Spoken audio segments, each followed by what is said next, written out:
Hey everyone, welcome back to another quick and very interesting tutorial. Where in this quick tutorial, I'm going to show you how you can wrap up your screenshot of any particular thing in a mock-up of a browser, or you can say a fake browser window.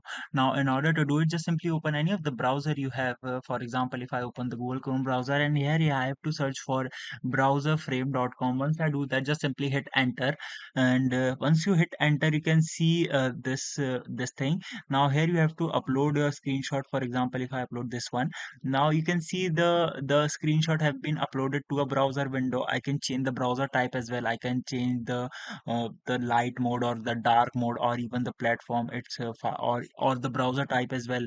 For example, Firefox or Chrome or Safari or anything. Once I'm satisfied with it, I can hit download and use it anywhere I want.